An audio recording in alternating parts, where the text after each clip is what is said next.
Alright, hello again everyone, welcome back to the series where I talk about all the games I played in the previous month. The month for this video is February of 2024. The only game I won't be talking about that came out this month is this, because it literally just arrived. I'm just bashing this out of the way while it's installing so nothing gets in my way, so let's just get right into it. I played a small bit of a game called Steel Rising, which it feels like the very Lies of P, Dark Souls inspired. More Lies of P, it gives me that feel more mixed with like Atomic Heart. You play as this kind of faceless, blank slate mannequin who you customize. I'm not gonna say it's fascinating yet, but I love the style. I love the just the feel. I love the vibes. I love the look of the characters. Will I push on with this? Who knows? I had to delete it because the PS5 storage is an absolute joke, but that's neither here nor there. I definitely plan to go back to this. It looks like it could have some really cool designs if nothing else. I also played a bit of Roller Drome, which if you don't remember, I remember that being shown off and thinking, wow, that looks cool. And it's not what I expected fully. It's just this one player, you're in a big skating rink with guns. You shoot enemies, you shoot regular NPCs. I thought this was more of a, kind of like that free to play game that came out from Ubisoft. I can't remember what it was called. We have to throw the ball through the hoop. I thought it'd be something more like that in an online game. It's still fun, it's still wacky, but it's okay. It definitely feels under-realized, not unfinished, just like it could have had so much potential. With the style and the fun, I really wish this was better. Again, it's not what I'll come back to, but it feels like it's going to be a short-lived experience. I've been putting a surprising amount of time into Baja Edge of Control, which is just a I'm gonna be honest, I don't know the different types of racing games, but it's kind of like dirt racing style, I think. Multiple different styles of vehicles. You do one race, you unlock experience, you get more races, they get harder, more types, more vehicles.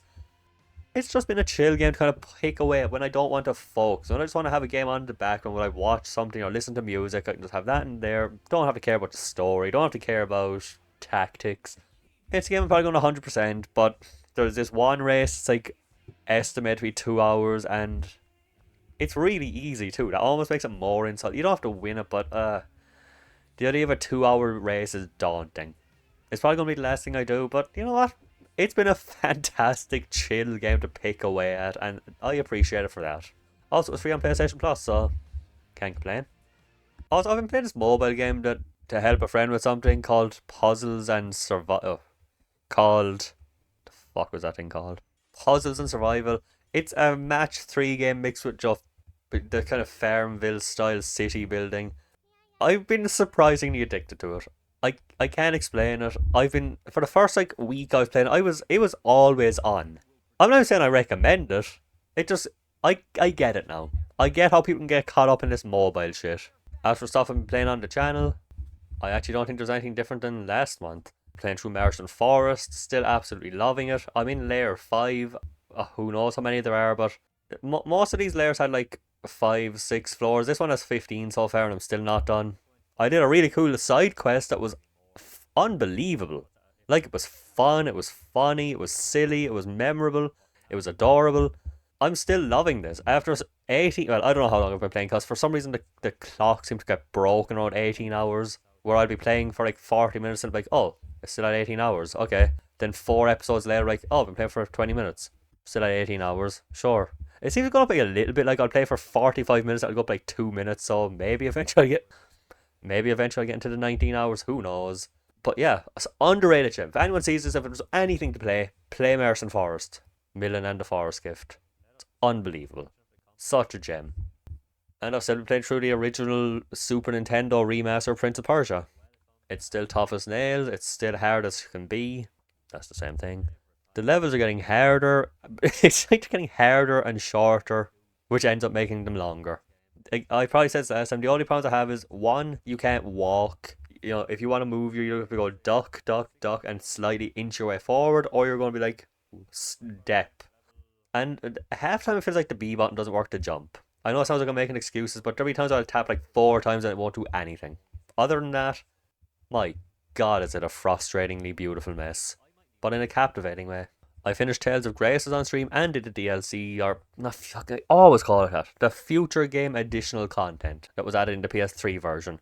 Still one of my favourite PS3 games. Still the only Tales game that ever pulled me in like that. From the art style, the characters, everything. I love this game. The post game, the future arc thing, story wise, I loved it. It was a lot about a character trying to accept that she is not going to die her friend's will, kind of thing. But the stuff with the story and the characters and the post game stuff, no notes. Absolutely loved. The game, it was way more heavily gameplay focused, and sometimes that led to repetitive dungeons where like, when I say repetitive, I mean every floor, every environment looking exactly the same. The final area was painful, but I eventually got through it, and overall the game is still beautiful. A beautiful experience from start to finish that I absolutely love. And the first time I played it, I stopped literally on the final boss, thought I'd come back, never did. Eventually started a new game for this. I'm so glad I did. That's the beauty of doing it for streaming and stuff. It kind of pushes you, and I'm so glad I played it again. It's one more game off the list that was kind of hanging over me for a long time, if I'm being honest. But you know, when you're very far through a game, you have to either decide, do I push on and not know what's going on? You know, can I really come back to a game I haven't played in like 8 years and just finish the last hour? That'd be weird to do. And starting a JRPG again, that's a daunting task. Especially a second time can be very daunting, at least. And lastly, I've been making my way through the Final Fantasy VII Remake in preparation for this little fucker. I got about halfway through. I knew I wouldn't finish it on stream before then because I had like a week. I played through Intergrade in my own time, and the remake still holds up beautifully. I'm still in love with it. It's still one of probably in my top like 5 PS4 games. I'm just at the part where you leave with Aerith in the Sector 5 slums when she comes to bring you to the park, and you see Tifa on the way to Don Corneo's mansion. Playing Intergrade, it was hit and miss. Minigames like Fort Condor, so addicting. More addicting than I ever expected. I started off as like, yeah, get on with it. I'll probably have one game and that'll be it. I did them all. I was trying to rush through to finish before Rebirth comes out, and I still did all the Fort Condor stuff because it was that fun. The dungeons they're fine. It's kind of the same thing as the Tales future arc, the Tales of Grace's future arc, where it's just the character stuff going on I really enjoy, but going through the dungeons can get a bit repetitive. It's short, so it's fine, but without any spoiling anything, the final boss in this was awful. I wanted to go to sleep early for that to come out. I was up to like 6 in the morning trying to beat this fucking asshole because they decided, yeah, 3-phase boss fight, unskippable minute-long cutscene in between. And the final phase, I shit you not, has a fucking one-hit kill move. Now, you can avoid it, but you have an AI partner, 2 party members, AI partner who won't always dodge it, of course, because AI party member. Do I need to explain why that can be a problem? If you get caught by it in the wrong time, you're dead. And having to go through a minute-long cutscene and then a 20-something second cutscene in between. Guys, it's a fucking PS4 5 game. How the fuck is this still a thing in 2021? Seriously, that should be a fucking standard. Never have unskippable minute-long cutscenes for any reason. Jesus Christ. But I definitely think I picked the perfect time to play because the ending, again without spoiling it, did have a bit of a different to the ending. Honestly got me more excited for this game for Rebirth than most things in the last few months. Just the way they did it, seeing the characters together again. I am so excited to go into this in roughly 40 minutes. When it finally finishes installing, and this 160GB beast installs. God, games are getting big. But anyway, I'm excited to go off to that. So, as always, let me know what you played in the previous month. Let me know what new stuff you've played. And let me know what you've gone back to. And I'll see you for the next one where I'll definitely be talking about this thing. Probably have finished it. Let me know if you got it. See you then.